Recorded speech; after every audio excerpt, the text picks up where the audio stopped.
বড়বো কি হুরমতি আসেনি? হুরমতির আর কি দরকার? না, এমনি জিজ্ঞেস করলাম, সবাই এসেছে তো ভাবলাম হুরমতি আসলেন না কেন, হয়তো দরটার কিছু আমার কাছে জলপাই খাই চাইলেন তো তাই।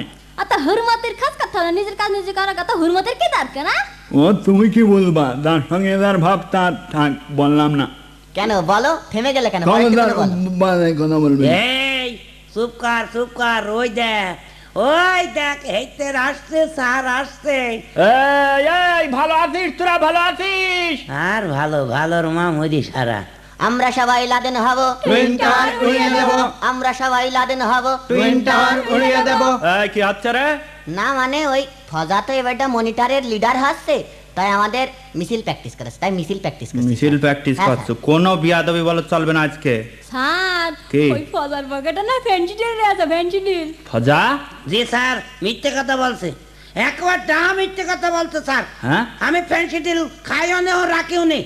আমার দাদি মাঠে একটা ফেন্সিডিলের বোতল কুড়িয়ে পেয়েছে, তাই আমারে বললো বাজারে যাচ্ছিস, আমার কাশি হয়েছে, একটু খাঁটি সরষের তেল দরকার, তুই তেল কিনে নিয়ে আসিস। এই তেল কিনে নিয়ে যাচ্ছি, আর ওরা বলছে ফেন্সিডিল। আমরা তো ফেন্সিডিল চিনি না। হ্যাঁ, কথা ঘুরছে।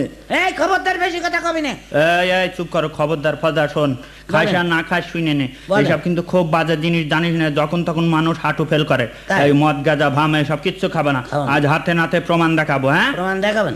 এই আকাইলে, জি স্যার। আমার গবেষণা ঘরতে একটা স্পিরিটের বোতল নিয়ে আয়। আচ্ছা, আর ভেজাইলে জি স্যার। তুই যেয়ে তাড়াতাড়ি একটা কেঁচো ধরে নিয়ে আয়। ঠিক আছে স্যার এই নেন আপনার স্পিরিটের বোতল। দে। এই নেন স্যার কেঁচো। হ্যাঁ, ফজা খেয়াল করিস। বলেন স্যার। এই স্পিরিটের বোতলের মধ্যে এই কেঁচো ছেড়ে দিলাম। দিলেন? কি হলো? ওই যে এক চক্কর দিয়ে কাইট হয়ে গেল, মানে মরে গেছে। মরে গেছে। তাহলে বুঝতে পেরেছো তো? হ্যাঁ, এই বুঝতে পেরেছি। স্পিরিট দিয়ে কিন্তু মদ গাঁজা এইসব মদটা তৈরি হয়, বুঝেছো? জি। তো এই কিরাম তালি সব নিচে জিনিস বুঝতে পেরেছো? হ্যাঁ, একেবারে কি বুঝলি? ক্লিয়ার পানির মতো বুঝে ফেলেছি। কি বুঝলে? বুঝলাম, যারা মদ খাবে তাদের পেটের কৃমি মরে একদম সাফ। হ্যাঁ, একদম সাফ হয়ে যাবে। একদম সাফ? হ্যাঁ, তার মানে কেঁচো এক চক্কর মেরে মরে গেল স্পিরিট দেওয়ার সাথে সাথে। হ্যাঁ। আর মদ খাইলে মরবে না। আর যদি সারা জীবন খাইতে পারে, তাহলে তোমার মনে হয় ওর পেটে জীবনও কৃমি হবে না। তাহলে তো আমরা খাবো। তাহলে আমরা খাবো স্যার। দেখেছো? সহ্য করতে পারছি না তো। হ্যাঁ, কোন জায়গার পানি কোন জায়গায় নিয়ে গেল? স্যার আসতে পারি? কি হলো রে? স্যার ও আবার নতুন করে কথার স্টাইল মারাচ্ছে। এই না, ডিসিপ্লিন দেখাচ্ছে, ডিসিপ্লিন। সারা জীবন দেখলাম যখন যার খুশি ক্লাসে ঢুকলো বেরোলো, আজকে আবার একটু ডিসিপ্লিন করছে। হ্যাঁ, নেকামো না চুপ করে বাস। হুরমতি নিয়ে কেউ কোনো বানাই কথা বলবে। এই তুই বেশি মস্তানি করবি। হুরমতি আমার কাছে এসে বস। ওরে পিরিতি নাট বল্টু রে। এই পাকা মহে যাচ্ছে বেশি। আচ্ছা, তুই কালকে স্কুলে আসিসনি কেন বল ফজা? স্যার আমি? হ্যাঁ, স্যার কাল বৃষ্টি আইলো। কই না তো স্যার, কাল তো বৃষ্টি বৃষ্টি হলো? হয়নি স্যার। কোনো বৃষ্টি হয়নি কালকে। হয়নি? বৃষ্টি আসেনি? না। বৃষ্টি আসে না, আমাদের বাড়ি আসে না। আসে মানে? জানে না শোনে না, আপনাদের বলে দিলে বৃষ্টি হয়নি, বৃষ্টি আসেনি। কাল বৃষ্টি আইলো সকালে। আমার বড় ভাবি ছোট বোন নাম বৃষ্টি, সে আমাদের বাড়ি সকালে আইলো না, তারে নিয়ে স্যার একটু সিনেমা দেখতে গেলাম তো, তাই আসতে পারিনি। তাই বল। এই পাকামো বেশি হয়ে যাচ্ছে কিন্তু। আমি বলো সহ্য করতে পারছি না, মাথা বেরিয়ে ভেঙে দেবো বলছি। উদ্ভিদ কাকে বলে এই রে বলে ফেলাও। উদ্ভিদ? উদ্ভিদ এ তো সোজা ব্যাপার। হ্যাঁ, বলে ফেল। যেটা মাটি ফুড়িয়ে ওঠে, মাটি ঠেলা মেরে ওপর পানে ঠেলে ওঠে, সেটাই উদ্ভিদ।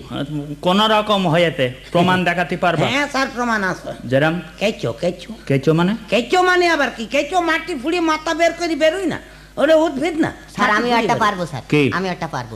ওই কারেন্টের থাম্বা। কারেন্টের থাম্বা? হ্যাঁ, ওইটা উদ্ভিদ, ওইটা মাটি ফুড়ে উপর দিকে ওঠে। স্যার আমি দুটো পারি স্যার। হুম, আমি দুটো পারি। বলে ফেলা। স্যার ওই টিউবওয়েল আর আমেরিকার টুইন টাওয়ার। Twin tower? জি স্যার, ওই টুইন টাওয়ার ময়লা উপরে গেছে, আকাশ ছুঁয়ে গেছে স্যার, কিন্তু ওই লাদেন বিমান দিয়ে খুঁতা মেরে ওর আইসি পুড়িয়ে দিয়েছে। মাটির জিনিস আবার মাটিতে মিশিয়ে দিয়েছে। এই তুই বাজে কথা বলবি না, বাজে কথা বলবি না। এই চুপ কর, সহ্য করতে পারছি না তো। দেখেছো কাপ ছেলে কার কোলে দিলে? হ্যাঁ স্যার কে? ফজা না বিয়ে করবে স্যার। হ্যাঁ কে ফজা? জি, ওর বিয়ের বয়স হয়েছে নাকি বললি হইলো বিয়ের বয়স হয়নি, আপনি গুনিয়ে থুয়েছেন। হ্যাঁ? এক এক ক্লাসে 4 বছর 5 বছর করে ঝেড়িয়ে বসে আছি, ক্লাসে উঠতে পারিনি, তাই কি হয়েছে? আমার বয়স তার বসে নেই, বিয়ের বয়স হয়নি, আপনি জানেন?